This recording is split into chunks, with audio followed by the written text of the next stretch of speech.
Depois de séculos de história, o Mar Egeu continua sendo um mundo mítico, perdido no tempo. E o mito é a base das nossas mais profundas memórias. Uma viagem ao interior de nossas origens, um passeio por cidades que foram reduzidas a escombro 2000 anos antes de nossa chegada. Ancorado junto a Dia, uma pequena e desolada ilha próxima a Creta, o Calypso também realizará essa viagem, um mergulho de volta no tempo.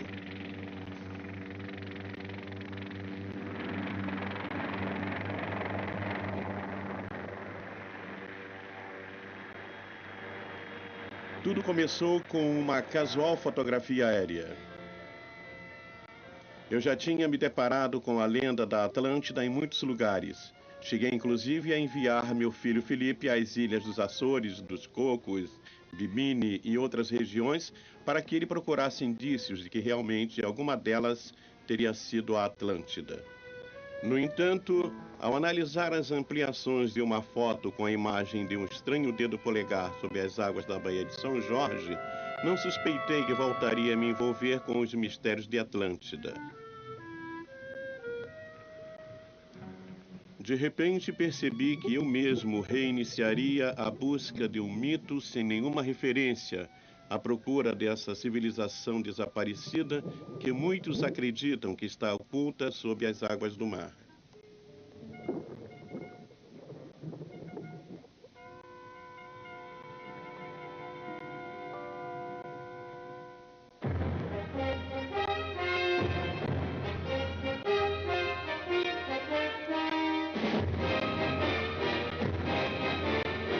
A Grande Aventura de Cousteau.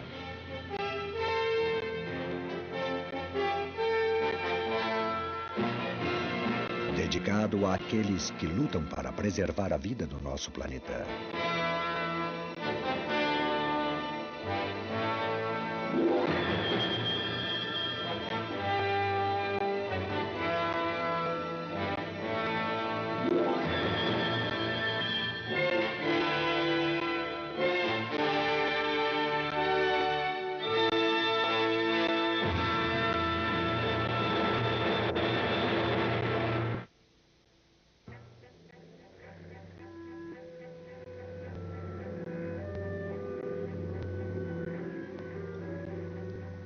Em Busca da Atlântida, primeira parte.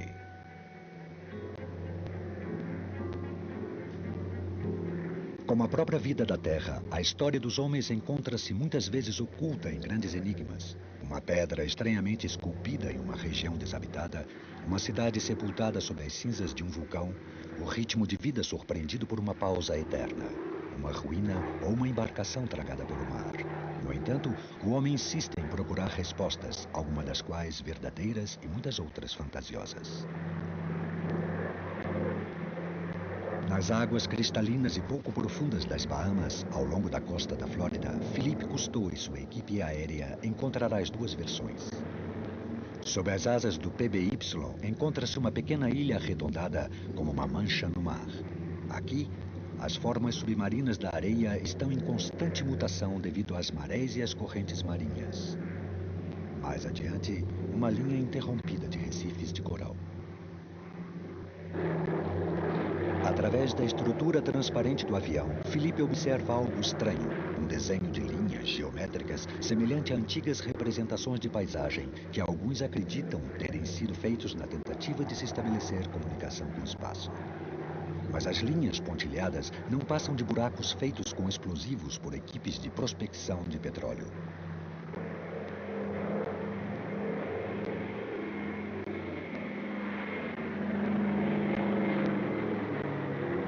Um buraco azul, muitas vezes descrito como gigantesco, mas que apenas possui de 120 a 140 metros de profundidade, é filmado pelo Dr. David Zink, historiador e explorador.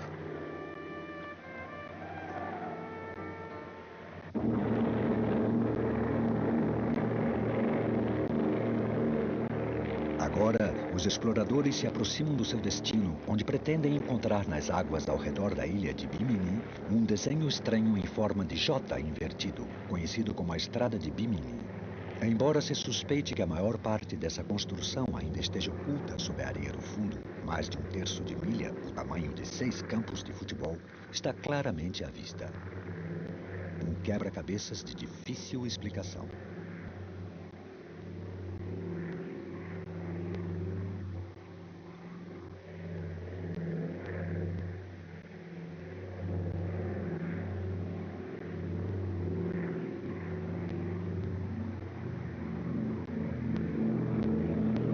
Circulando lentamente, Philippe faz o avião de busca e reconhecimento da Segunda Guerra Mundial pousar em um ponto situado quase sobre o Grande J.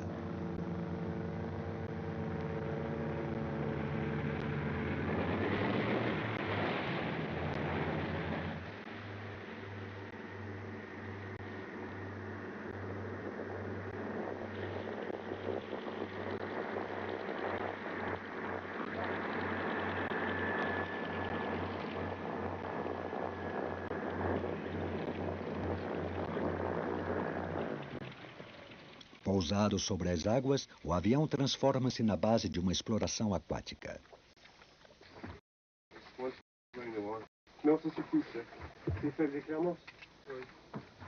Com o copiloto Michael Sullivan e outros membros da equipe, Philippe substitui os seus dispositivos de voo pelo mecanismo de mergulho, lançando-se às águas desde o próprio hidroavião.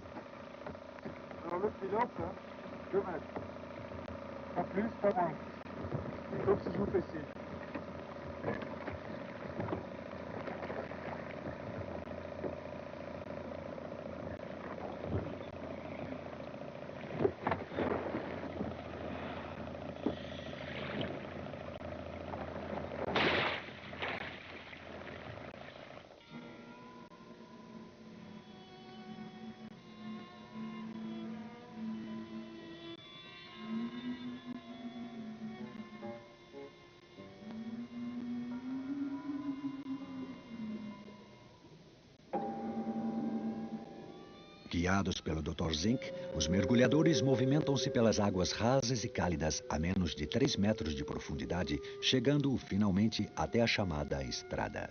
Segundo muitos pesquisadores, isto é um fragmento da civilização atlântida, da qual tanto a cultura egípcia quanto as pré-colombianas da América Central aprenderam a arte da construção de pirâmides.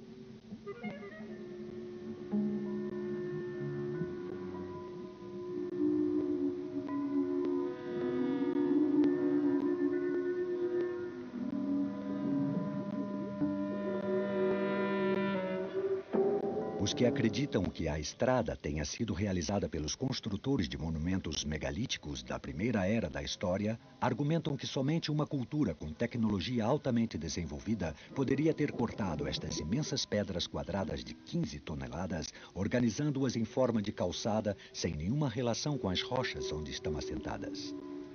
No entanto, certas amostras revelaram que tanto a calçada quanto as rochas da base são compostas do mesmo sedimento de calcário consolidado.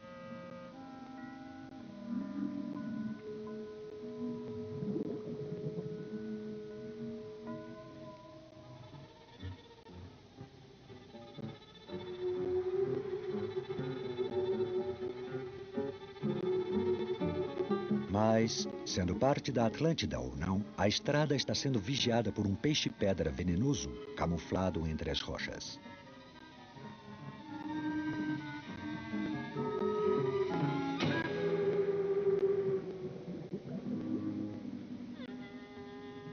Mais tarde, na asa do PBY, Philippe e o Dr. Zink discutem sobre possíveis explicações para esse fenômeno.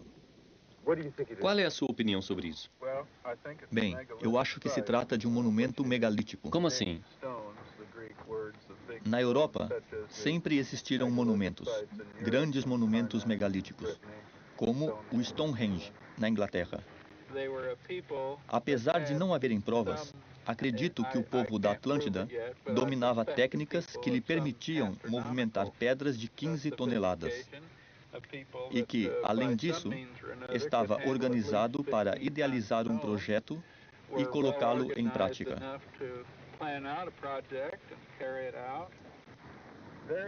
Esta região sempre foi ocupada por diferentes povos.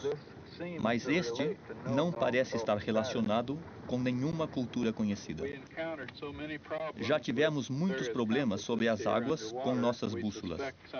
Parece que existe alguma forma de energia que afeta o campo magnético. Não sei ao certo do que se trata. Você tem certeza de que essa estrada não é uma formação natural? Disso eu tenho certeza. Minha teoria é essencialmente morfológica. Eu me refiro à estrutura e ao desenho. Na natureza, é muito raro que uma junção acabe repentinamente. Se isso realmente fosse uma formação natural, uma rocha formada aqui mesmo, ela deveria ter uma relação mais concreta com a rocha da base. E como você mesmo viu, não tem. Há várias pequenas pedras que funcionam como suporte, deixando sempre um espaço embaixo.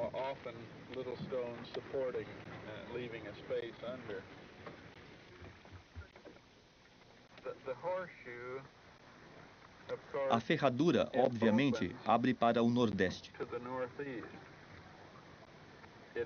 Olhe, aqui está a fratura. E aqui é onde tudo muda, das grandes rochas para as pequenas, abrindo para o nordeste.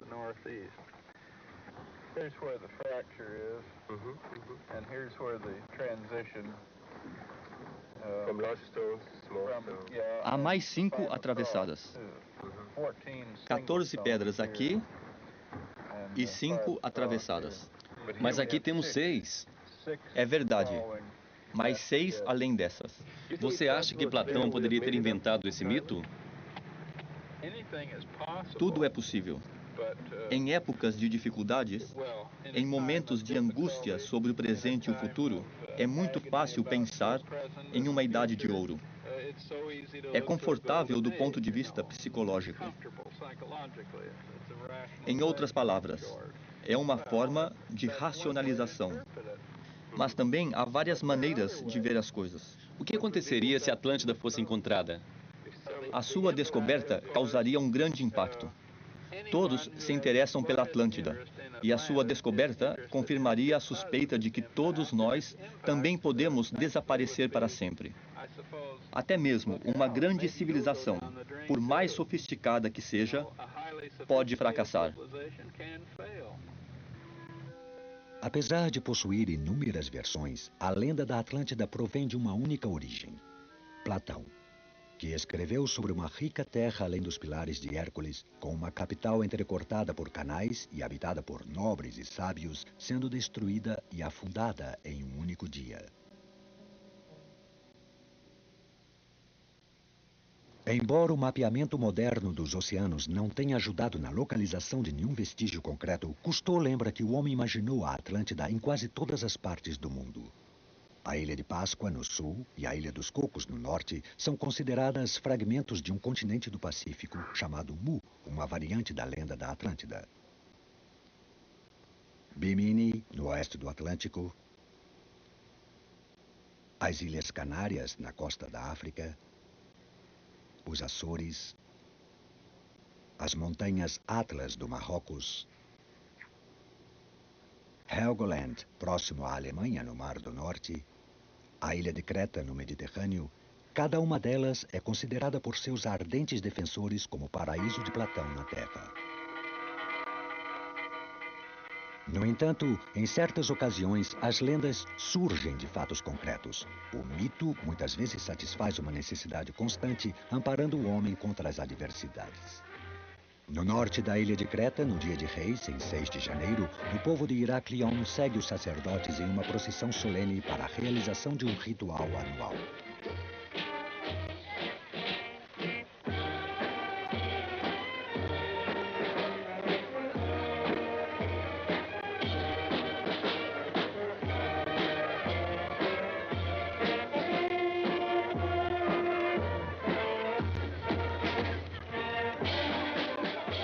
Não muito longe do Calipso, ancorado no cais de pedra, a procissão se dirige para a margem da baía.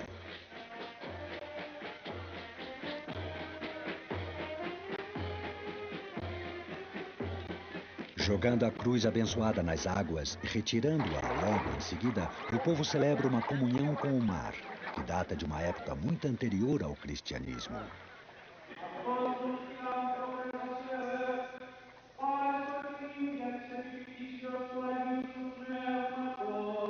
A poucos quilômetros de distância, acima do novo porto, as ruínas do palácio de Knossos estão em silêncio, apesar de já terem sido o centro de uma grande civilização. Aqui, 3.000 anos antes de Cristo, os reis minoanos dominaram os mares do Mediterrâneo Oriental durante 1.500 anos.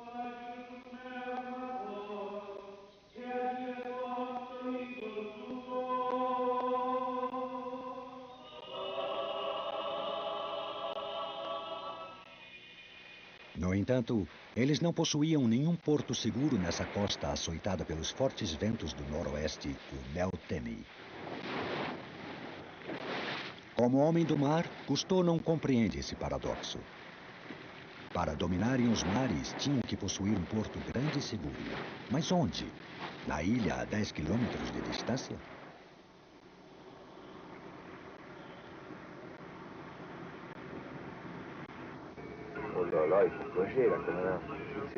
Somente visitada por poucos pescadores e pelos sacerdotes, missa por ano, dia silenciosa e desabitada. No entanto, ao observar as baías da sua costa sul, muito entrecortada, Cousteau suspeita que essas reentrâncias tenham servido de abrigo para as embarcações desde épocas imemoriais. Logo depois de lançar âncora, a equipe de mergulho se prepara para realizar suas primeiras explorações, na expectativa de que a história tenha deixado algumas provas no fundo do mar. Albert Falcó, o líder dos mergulhadores, está muito entusiasmado. Ele lembra dos mergulhos que realizou nestas águas alguns anos antes, quando se deparou com uma placa de cobre perto de uma antiga galera semi-enterrada.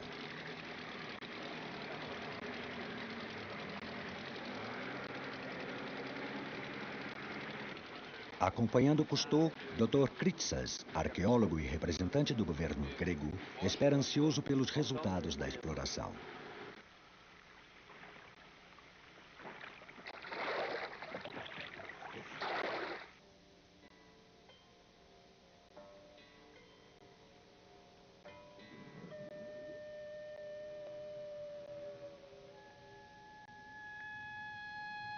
Quase que imediatamente, a cerca de 30 metros de profundidade, as luzes dos mergulhadores começam a revelar uma área repleta de objetos. Uma grande quantidade de cerâmica e escombros, resultado de centenas de anos de comércio, guerras, pirataria e acidentes marítimos.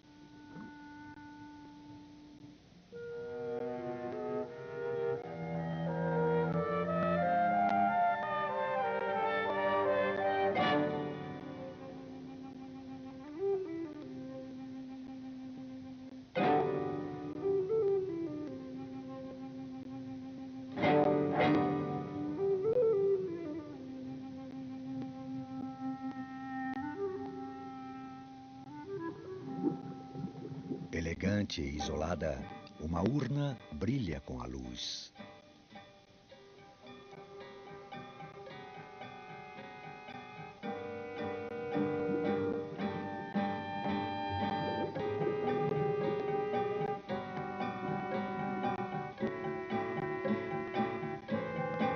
Jarras e ânforas de períodos tão antigos quanto a época romana estão semi-enterradas no sedimento do fundo do mar.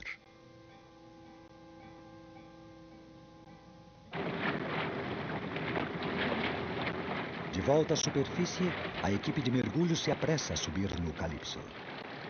Mesmo vistos à distância desde o convés do navio, demonstram estar muito satisfeitos.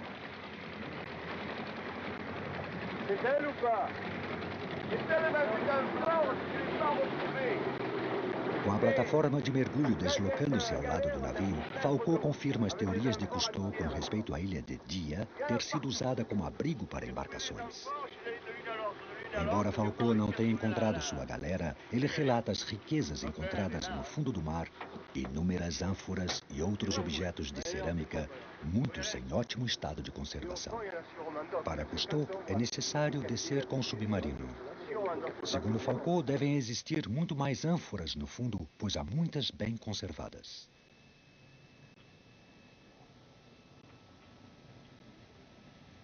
Cousteau decide integrar a equipe de buscas. Acompanhado por Foucault, ele desce no mini submarino, ampliando a área de busca do primeiro mergulho.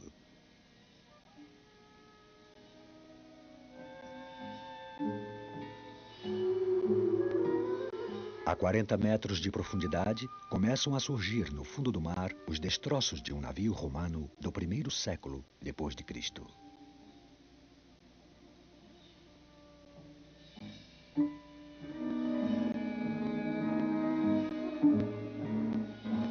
Nas imediações, uma relíquia mais recente é descoberta.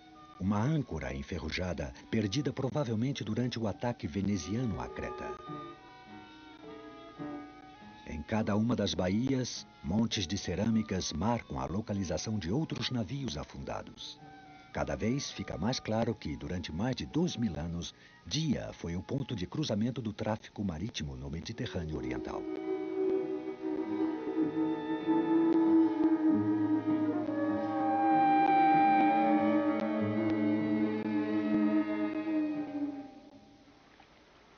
Como as fotografias aéreas costumam revelar traços de antigas estradas ou estruturas não visíveis desde a Terra, uma câmera foi acoplada à parte inferior do helicóptero para a realização de uma sequência fotográfica de toda a ilha.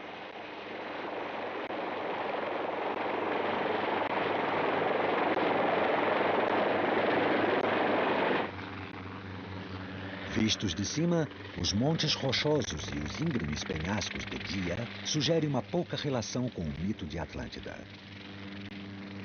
Estéril e inacessível, a ilha apenas contém vestígios de uma muralha e algumas antigas estruturas.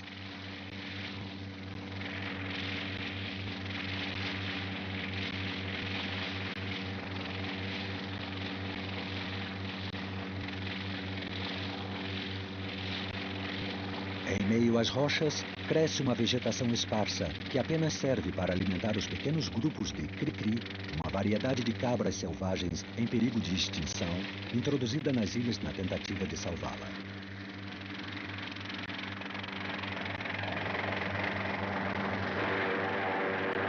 Na Baía de São Jorge, custou à vista do ar a forma imprecisa e esbranquiçada de uma plataforma submarina sobressaindo da costa da península.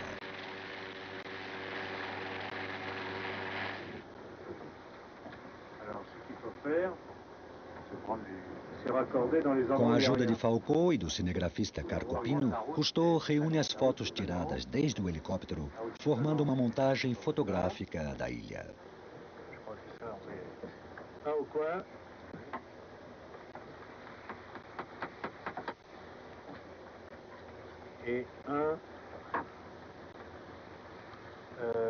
Pas tout à fait au coin, là où il y a 2-3 épaisseurs.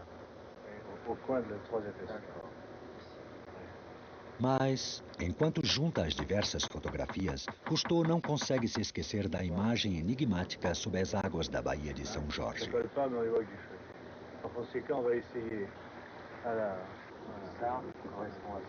O que poderia ser? Alguma forma natural, talvez? Mas suas linhas de contorno são regulares demais. Com uma grande convicção, Cousteau conclui que essa estrutura foi construída por mãos humanas. Volto a penetrar em um mundo tão conhecido quanto estranho, com súbitas distorções sensoriais. Aqui o peso é reduzido, a distância encurtada, o som amplificado. Aqui é fácil acreditar em mitos. Ao passarmos sobre uma área de vegetação marinha, fica óbvio que não se trata de uma formação natural. Mas qual seria a função de um monte construído pelo homem, de 20 metros de altura, em seu ponto mais alto?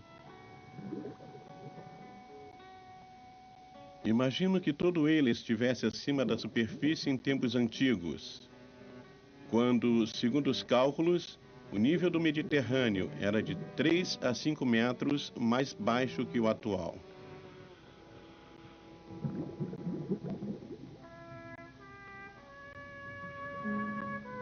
Embora o monte tenha sido construído principalmente de cascalho de pedras comuns, pode-se ver em certos pontos alguns blocos cortados cuidadosamente, sem nenhuma função aparente, e a uma inexplicável distância da costa.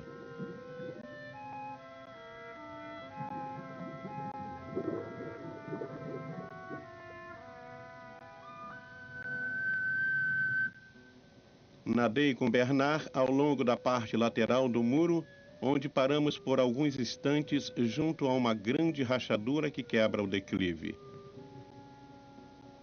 Finalmente, subimos até o cume plano do monte, situado a apenas 3 metros da superfície da água.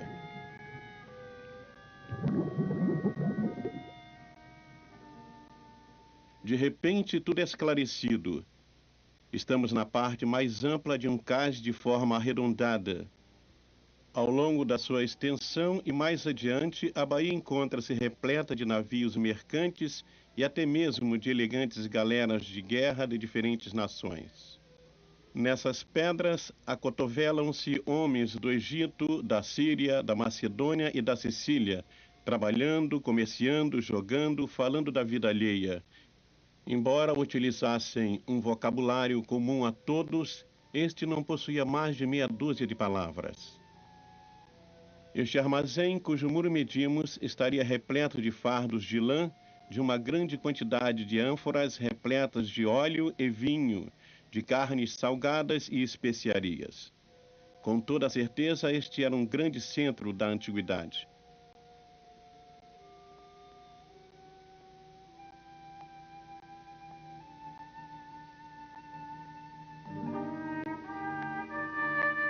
Aqui um navio estaria suspenso por braçadeiras enquanto a tripulação conserta o seu casco danificado. É claro, foi trazido para esta rampa em forma de V, através da qual os navios eram puxados para fora da água para serem consertados. E com certeza, para possuir um porto como este, a cidade deve ter sido grande, com muralhas contra os piratas dos mares.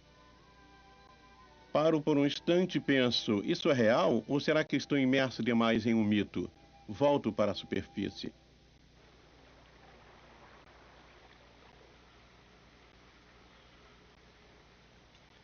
Baseando-se na montagem fotográfica, Cousteau preparou uma composição mostrando o porto e a sua enorme muralha fortificada, quase toda destruída atualmente.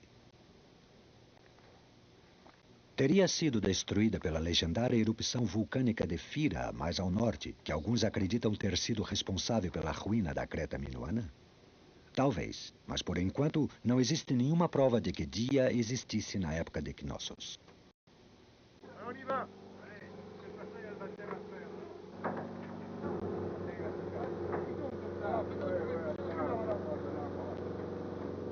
Para acelerar as buscas, uma nova balsa é acrescentada à frota auxiliar do Calypso, a plataforma de mergulho Ulysse, batizada pela senhora Simone Cousteau em uma cerimônia convencional.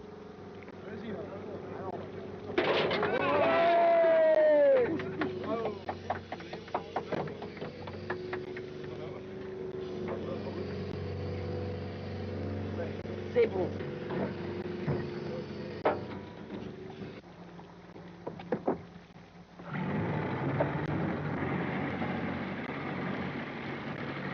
Mais tarde, a balsa é conduzida pela tripulação através da baía até o local da sua primeira missão.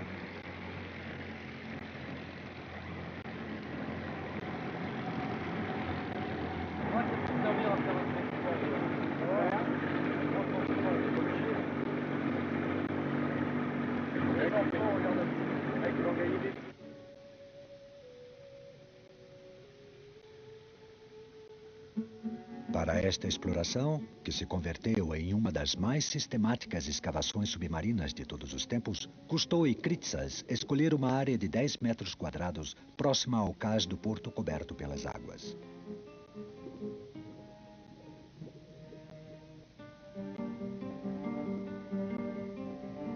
Liderados por Bernard Delemotte, os mergulhadores preparam a área, marcando os limites com estacas de madeira e cordas.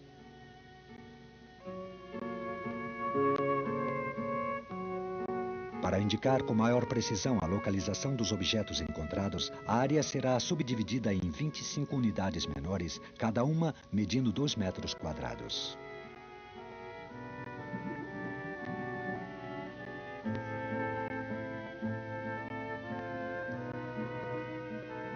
Quando a área estiver pronta para a escavação, uma grande estrutura com 2 suportes triangulares serão posicionados no fundo do mar.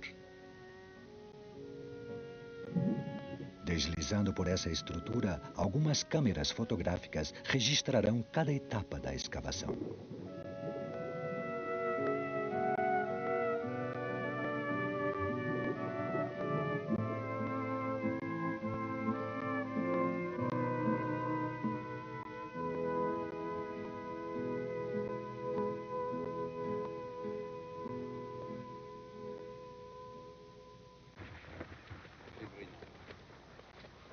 A bordo do Ulysse, os mergulhadores se preparam para descer. Desta vez, ao invés dos convencionais tanques de ar individuais, eles utilizarão o Hookah, um sistema de vários tubos através dos quais cada mergulhador retira o ar que precisa de uma única fonte comum, alimentada por um compressor.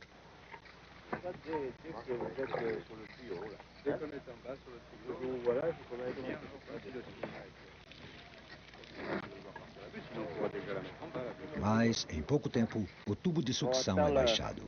A equipe ajusta o mecanismo e lança-se para o local de trabalho.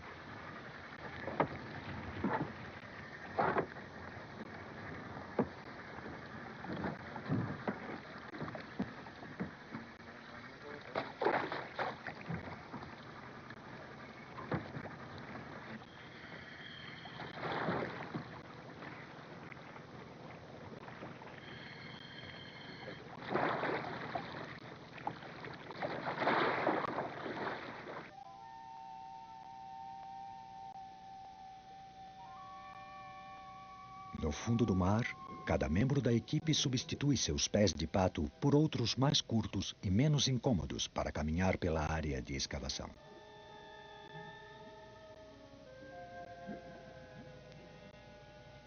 Como contrapeso à tendência natural de subir à superfície da água e para evitar se afastar do fundo enquanto caminha, cada homem carrega um peso de 10 quilos preso à sua cintura.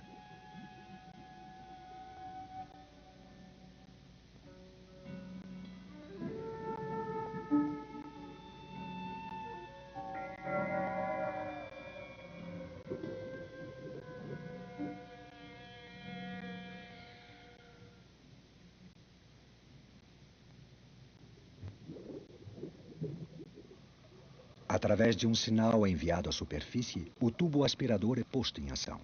Com muito cuidado, os mergulhadores começam a retirar a camada superior de sedimentos, pois nada pode ser removido de forma desnecessária sem a permissão prévia do representante do governo grego, Dr. Kritsos.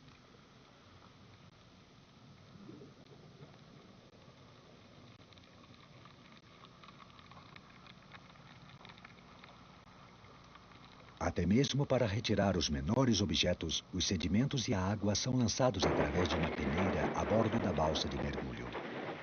Cada camada de 30 centímetros de espessura, com mais de 30 metros cúbicos de detritos e areia, precisa ser peneirada.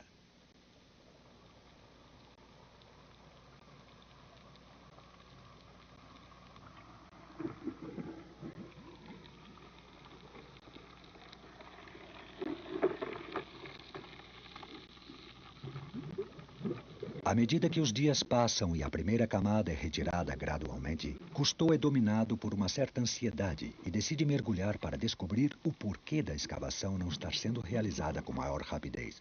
Mas, na verdade, ele sabe qual é o motivo.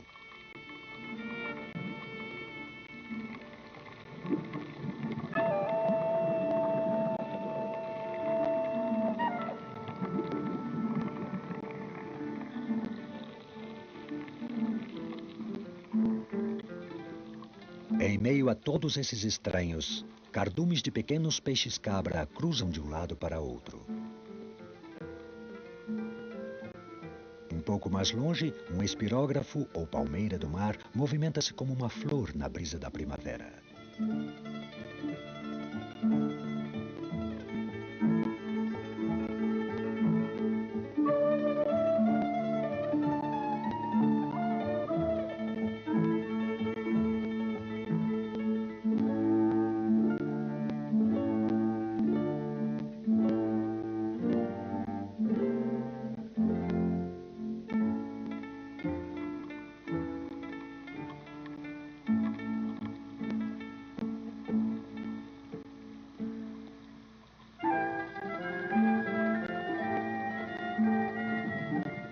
Inesperadamente, uma crescente quantidade de objetos começa a surgir depois de séculos de esquecimento. No entanto, cada um deles é deixado no ponto encontrado até ser marcado, mapeado, fotografado e desenhado.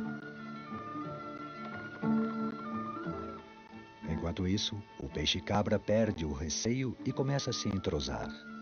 Os minúsculos organismos marinhos expostos pelo tubo aspirador são para eles um verdadeiro banquete.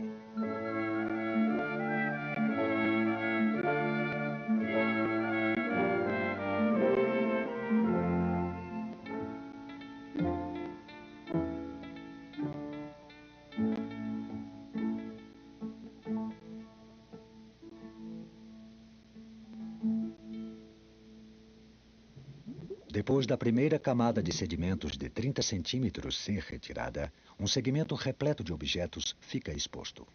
Aqui, a história fala através dessa cerâmica produzida para o uso cotidiano por mãos humanas, desconhecedoras de que, em 500 ou 5.000 anos, outras mãos a receberiam, tocariam e se encantariam, dando-lhe uma importância nunca prevista.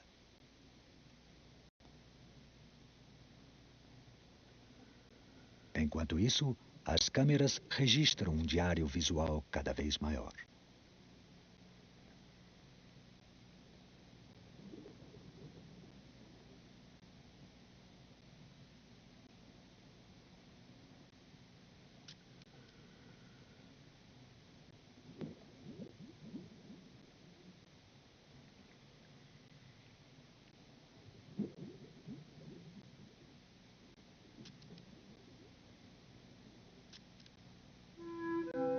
Fotografadas pelas câmeras estereoscópicas, as linhas da grade, como os minutos ou séculos nos quais dividimos o tempo, de repente passam a emoldurar o passado.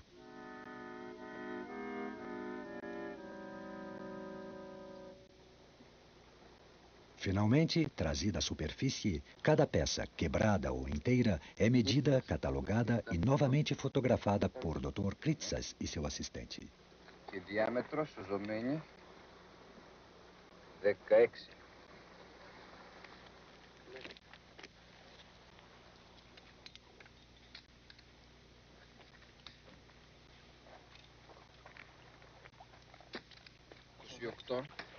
A maior parte dos objetos de cerâmica possuem curiosos monogramas ou insígnias que Kritsas recolhe cuidadosamente para análises posteriores, realizadas por ele mesmo ou por outros especialistas em história clássica, enquanto seu assistente faz um desenho.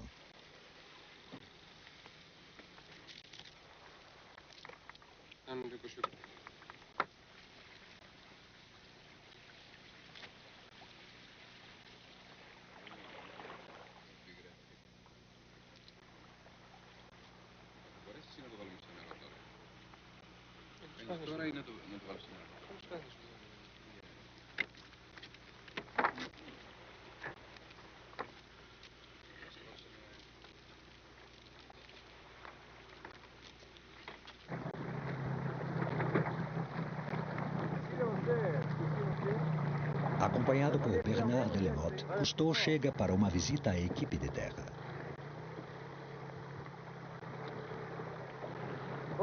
Bom dia.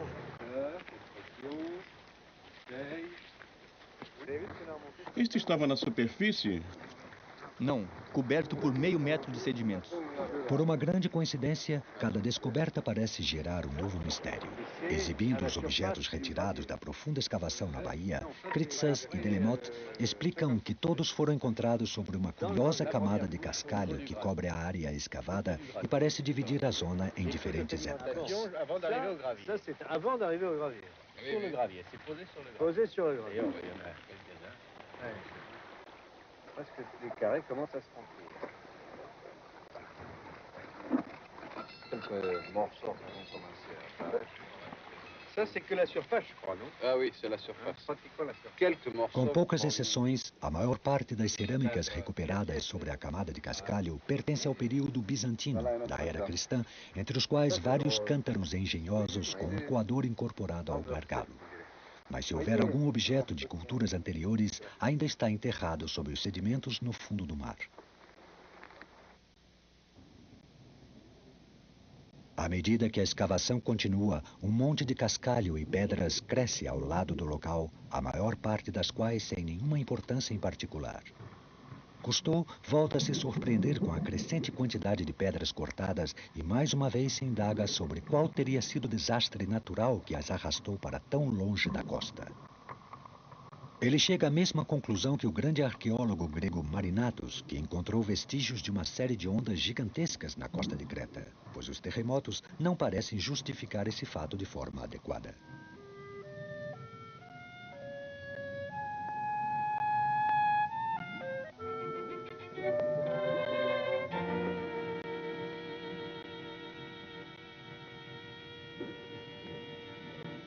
Identificados mais rapidamente, um grande tesouro de ânforas, tigelas e cântaros é enviado à superfície nos cestos de recuperação.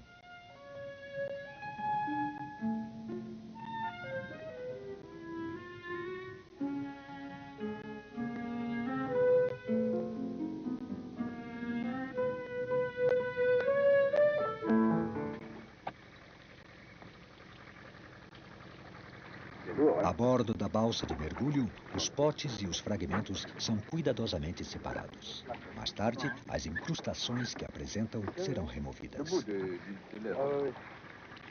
voyez, c'est la qualité de... La pâte n'est pas excellente, alors il faut le mettre dans l'eau douce tout de suite. Celle-ci est en pierre. Ça nous font la transition entre... Examinando os objetos encontrados com Delemotte, Kritsas explica que através de cada camada a escavação penetra cada vez mais no passado. Embora quase todas as cerâmicas pertençam à era bizantina, agora a maioria dos objetos são egípcios ou romanos, entre os quais há, inclusive, uma ou duas peças da Grécia clássica do V século a.C.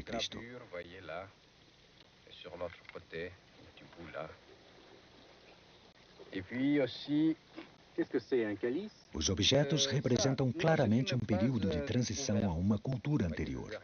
No entanto, não há nenhum sinal da cultura minoana. Os falcões são os senhores dos céus da ilha de Dia, mas na verdade eles são uma espécie em processo de extinção. Como as cabras selvagens, eles estão aqui para o prazer dos homens.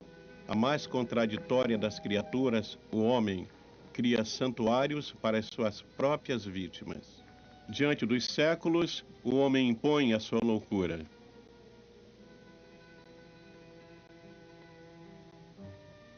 No entanto, quando observo esta paisagem estéril, antes coberta de árvores, não posso acreditar que o homem tenha causado tamanha desolação. Lembro da lenda de destruição repentina de Atlântida e da crença de alguns pesquisadores da civilização minoana, cujo centro era Creta, de que esta pode ter sido modelo 900 anos antes de Platão para a Atlântida descrita por ele. Mas até o momento, a escavação ainda não revelou nada que demonstre que o porto da ilha de Dia tenha existido paralelamente à Creta minoana no outro lado da baía. No fundo da Baía de São Jorge, a escavação está chegando ao final. Depois de várias semanas de trabalho e de escavar 3 metros de sucessivas camadas da antiguidade, os mergulhadores estão finalmente encontrando um leito de rocha sólida.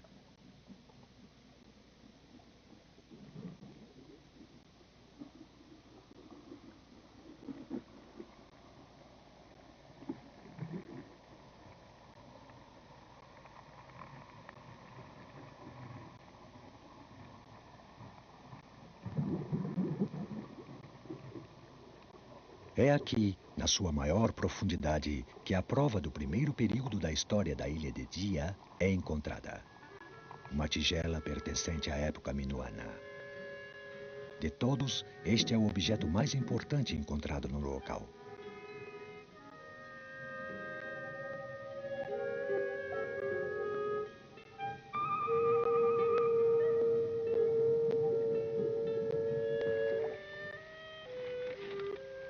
Mais tarde, depois do tubo aspirador ser levantado e do Dr. Kritsas ter confirmado a datação, uma série de outras peças do período minoano são encontradas, mas não muitas, pois o homem daquela época desperdiçava menos os seus pertences que as civilizações posteriores.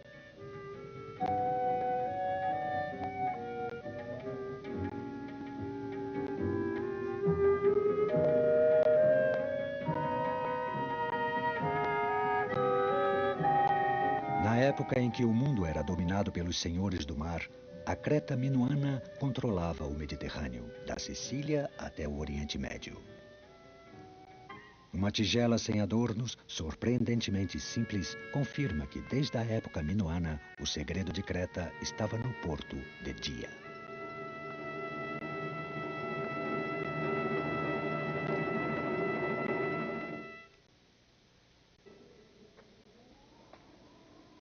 Sobre o terreno aberto, Cousteau e Kritsas encontram vários objetos de cerâmica de diferentes períodos, descobrindo, inclusive, uma pedra obsidiana tão valorizada pelos antigos para a fabricação de ferramentas e de armas.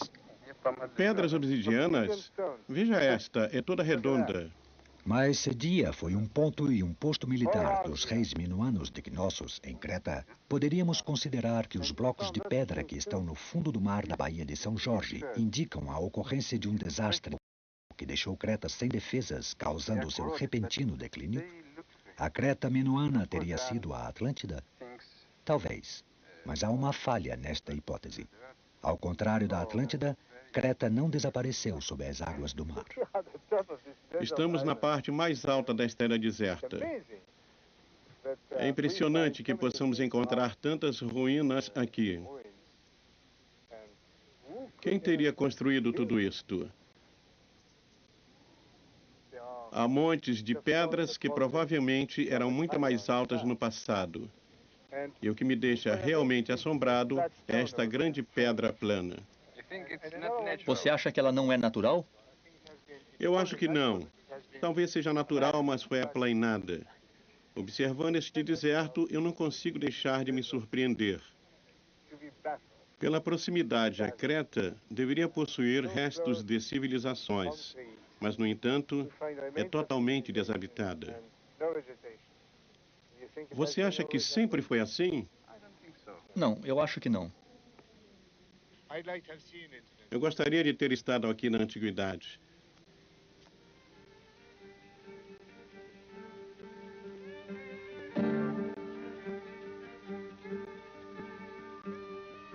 Mesmo em maquete, o Palácio de Knossos tem uma escala impressionante. Aqui, durante 1500 anos, os reis minoanos presidiam uma cultura de alto nível muito antes da Grécia existir.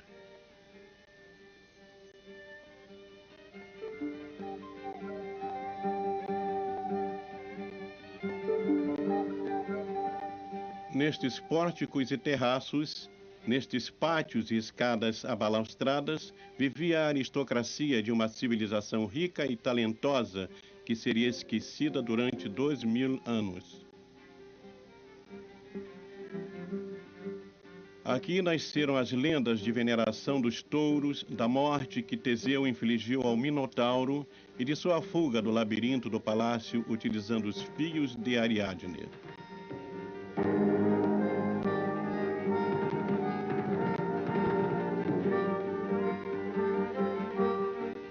Talvez aqui também tenha surgido a lenda de Platão sobre a Atlântida, pois há várias semelhanças com a ilha de Creta.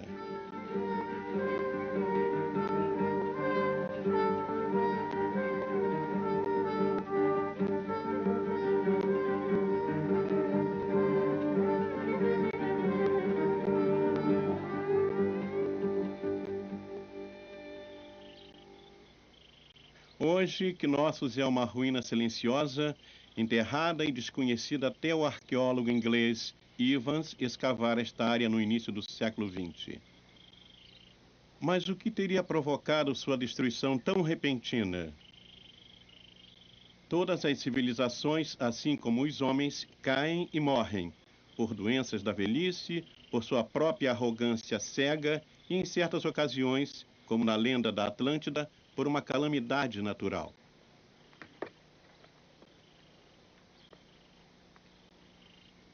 Hoje há muitas provas, cinzas vulcânicas sobre o fundo do mar, estruturas costeiras arrastadas para longe e até mesmo lendas bíblicas de pragas e desastres, de que o Mediterrâneo Oriental foi devastado por um cataclismo sem precedentes no 15º século a.C. Para descobrir esse enigma, o Calypso penetrará mais profundamente no mar Egeu até a ilha que foi destruída no passado pelo que é conhecido como a maior explosão do planeta de todos os tempos.